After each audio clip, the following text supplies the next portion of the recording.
Na semana passada, a gente falou sobre esse assunto do ponto de vista da saúde mental. A gente recebeu aqui uma psicóloga e falamos sobre esse assunto aqui no programa.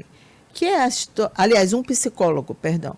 A existência do mal, né? E aí foi a respeito daqueles casos de envenenamento e de crimes que são cada vez mais cruéis. A gente discutiu isso num ponto de vista de saúde mesmo, saúde mental.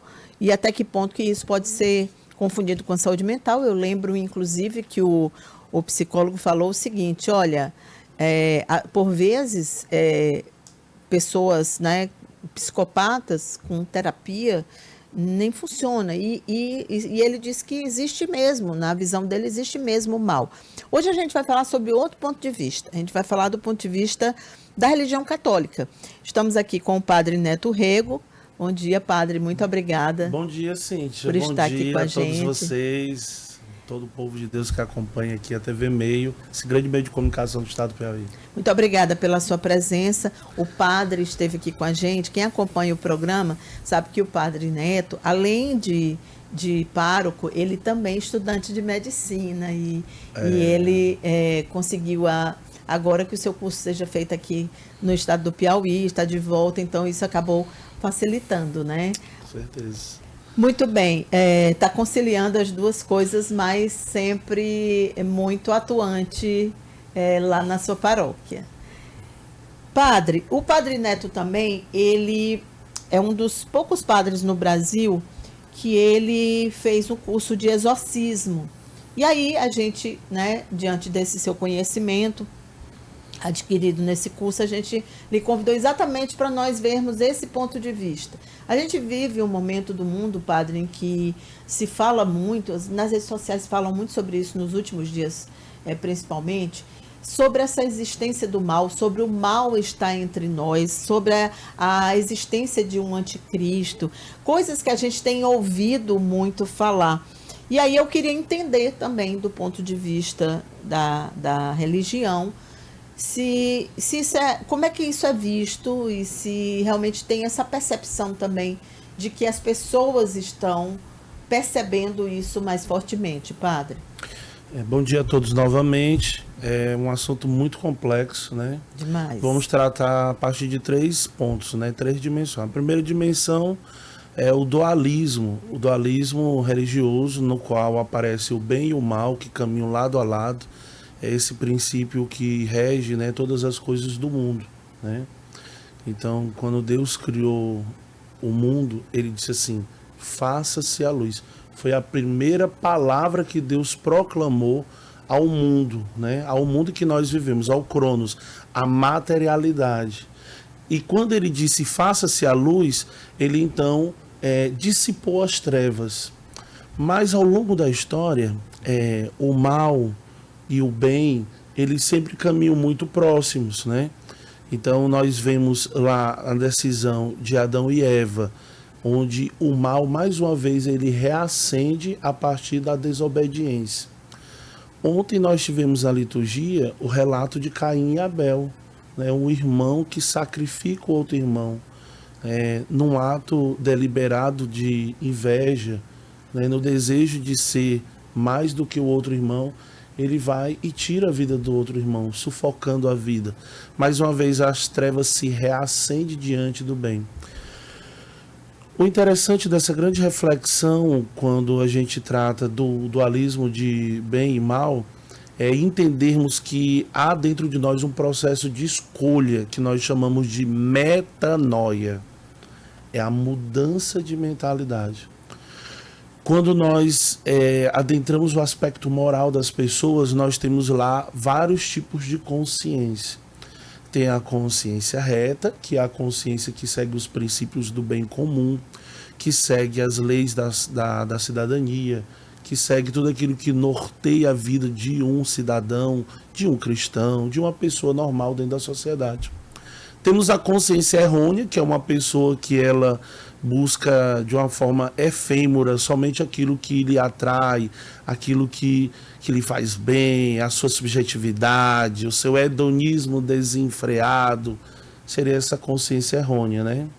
E depois nós temos a consciência perplexa, que seria aquela pessoa que, de acordo com o vento, então se o vento sopra do norte para o sul, então ela vem do norte para o sul. Se o vento agora vai do leste para o oeste, ela vai do leste para o oeste. Então essa consciência perplexa seria um embaralhamento, né, dentro da mente da pessoa de várias situações, e que no momento oportuno que ela estiver vivendo, o que for bom para ela do ponto de vista do prazer, do contentamento, então aquela pessoa ela vai trabalhar sua consciência perplexa. E existe um tipo de consciência hoje que ainda não estão nos livros, mas que muitos moralistas têm buscado trazer ela para a nossa reflexão, que seria uma consciência liberal. Essa consciência liberal é aquela pessoa que vive tudo o que é permitido a ela, né? Então ela vai viver intensamente tudo que está ali diante dos seus olhos. Eu não tenho dúvida de que todos nós sempre buscaremos a perfeição para nos distanciarmos do mal.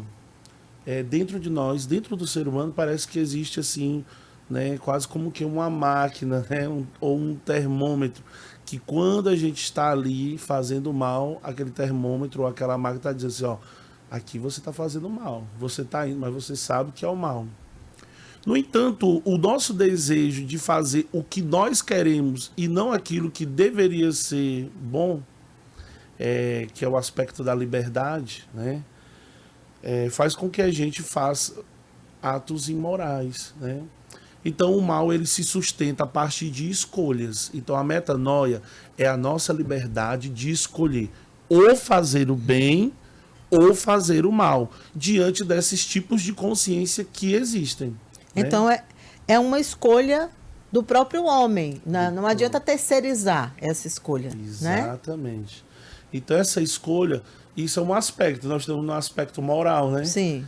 Então, o dualismo, esse que nós chamamos de ethos, esse ato moral do ser humano, passa por uma escolha, como foi construída a vida dessa pessoa. Ela vem de uma família consolidada, com princípios bem definidos. Ela vem de uma família desregulada, aonde ela estava num ambiente familiar de muita agressão, de muitas palavras ditas que ferem, que magoam.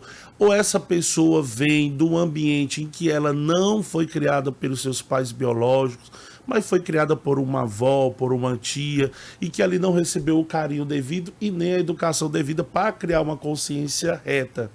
Então também o meio ele vai influenciar no aspecto da construção da consciência e, claro, isso vai gerar nele a possibilidade, Cíntia, e você que está acompanhando a gente através desse meio de comunicação, de a pessoa errar e de optar pelo mal.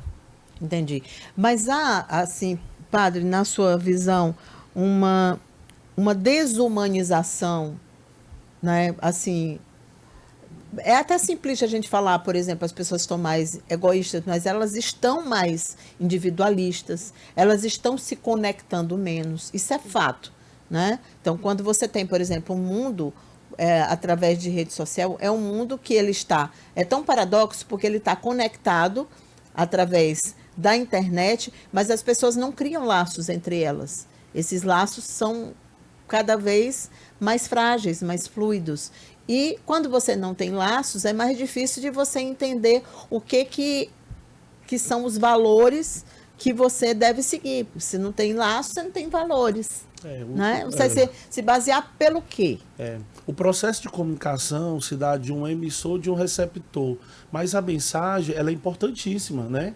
Então não adianta ter só o emissor receptor. Tem que ter a mensagem. Qual é o conteúdo dessa mensagem? Que é o que você agora citou.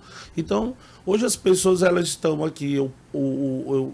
Inclusive, eu repostei na minha rede social uma foto que era a família na hora do almoço, mas todos segurando o celular. Ou seja, todos estavam conectados, mas na mesa não estavam conectados, não estavam, né, de fato, vivendo aquele momento de partilha da família, onde a família traz diversos assuntos que aconteceram durante o dia, ou que ainda vai acontecer, ou que irão fazer, ou que não irão fazer. Então, vivendo esse aspecto da comunicação, qual é a mensagem que nós estamos transmitindo às pessoas, mesmo estando conectados pelas redes sociais, mas qual é a mensagem que eu estou enviando, qual é a mensagem que eu estou compartilhando, qual é a mensagem que eu estou levando para as pessoas. Enquanto isso, essa mensagem que eu tanto valorizo, que eu compartilho, que eu digo que é um princípio inalienável, na minha vida pessoal ela não está acontecendo, porque as minhas relações, elas não são mais relações consolidadas, né?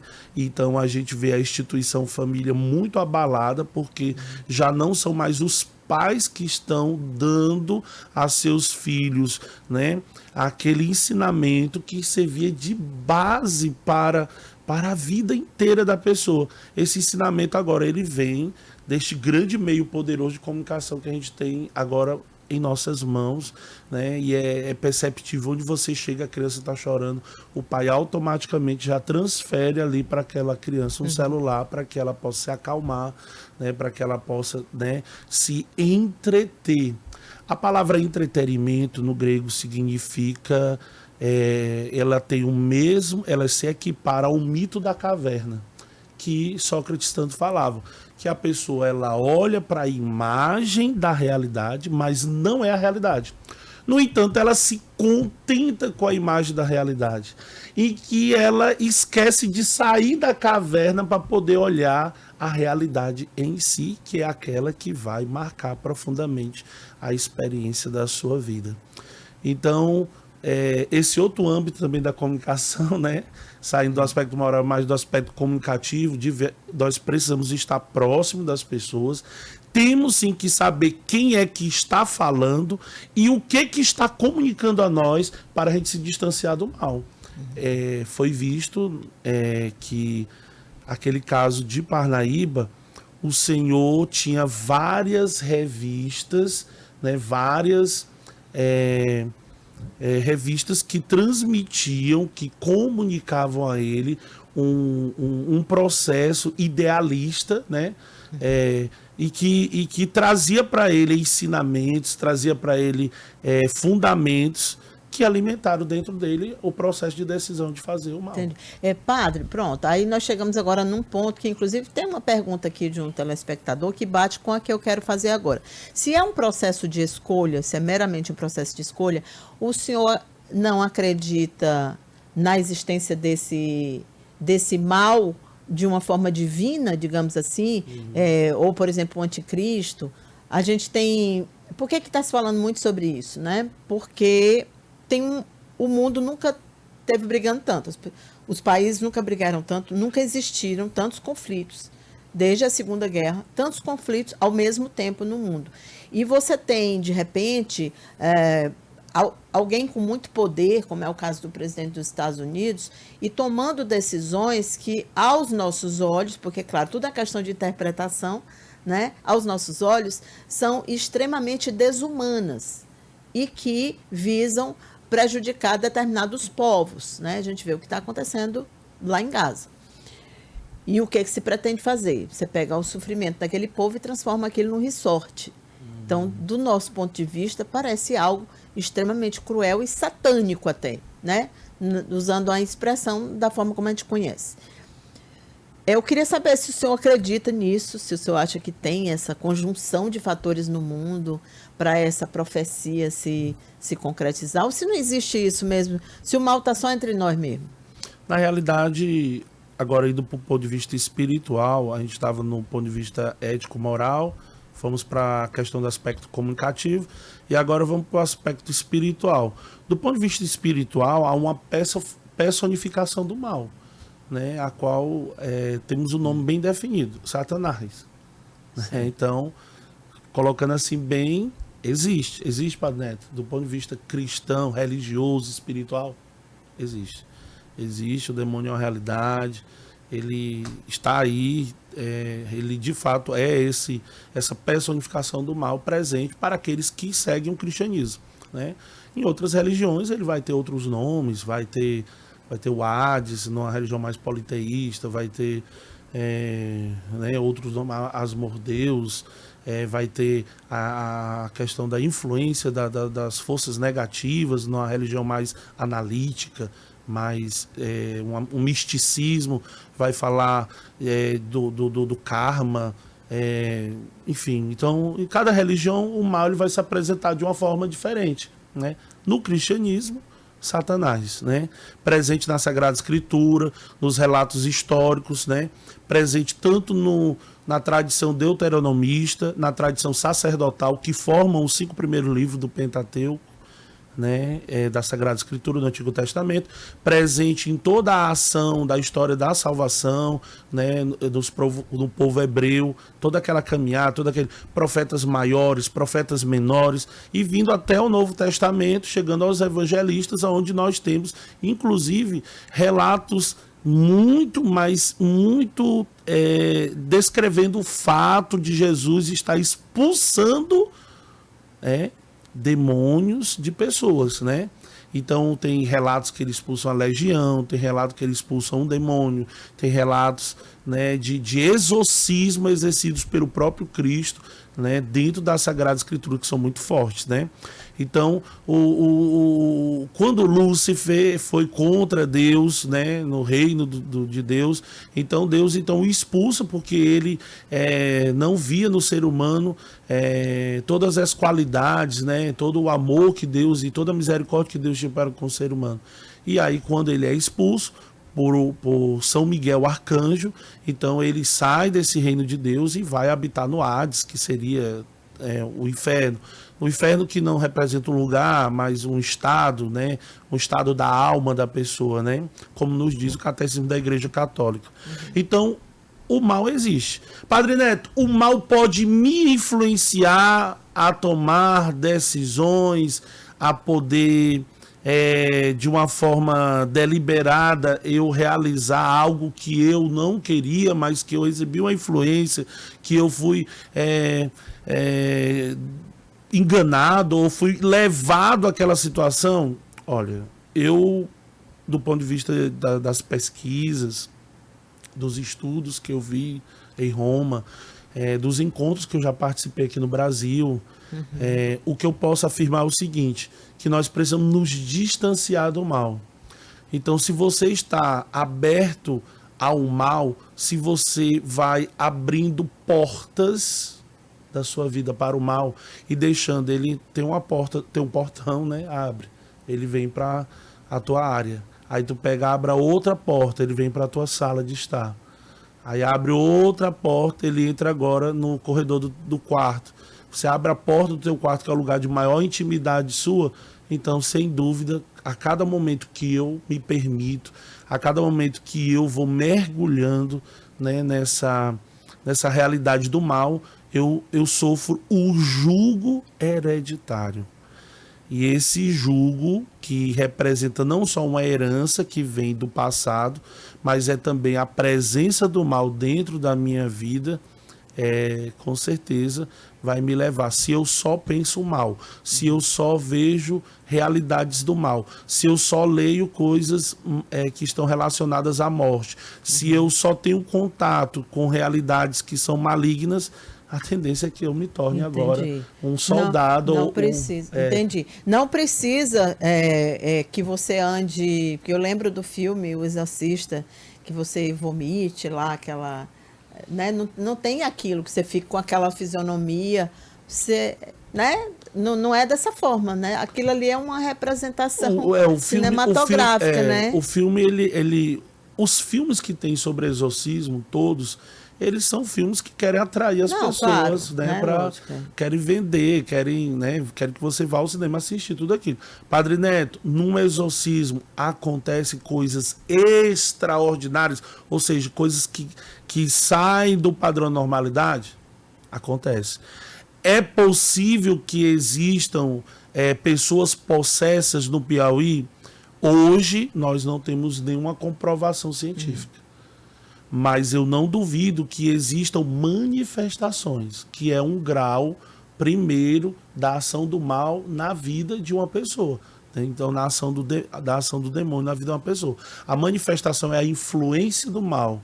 Então, a pessoa ela é influenciada ao mal a poder realizar alguma atitude, né, que quebra os padrões da normalidade e dos princípios éticos, morais e as leis que regem a sociedade. Que bom que a gente tem um padre exorcista aqui no Piauí, que a gente mora no Piauí, esse lugar que no momento não tem ninguém possuído. Já no Brasil e no mundo a gente já não pode dizer a mesma coisa, né, padre? Não podemos assim, porque eu, assim, olhando, assim, tia Lages, e você que está nos acompanhando, você vê que os jornais que transmitem a notícia para nós, metade, 50% deles, agora são notícias internacionais.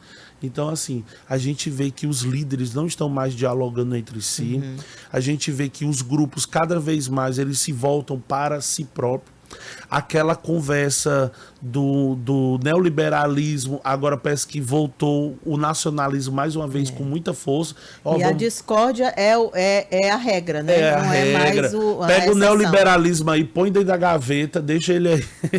Vamos voltar aqui pro nacionalismo, vamos voltar aqui e aí vamos fortalecer a nós,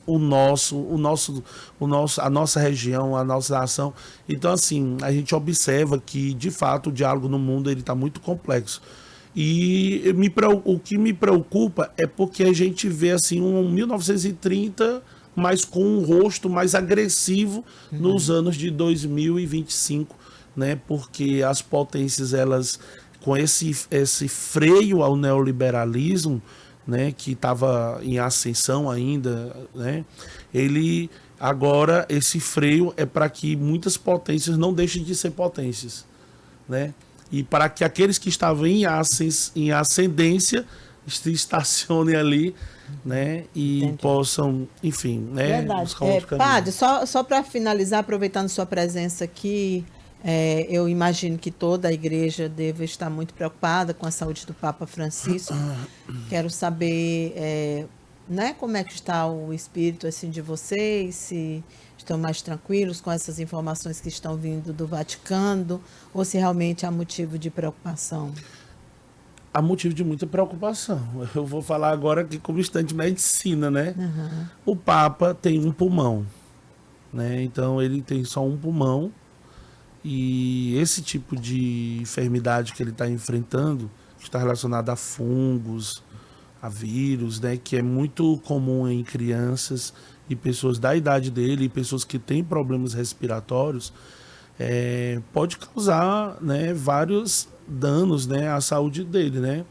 Então, o que nós devemos fazer?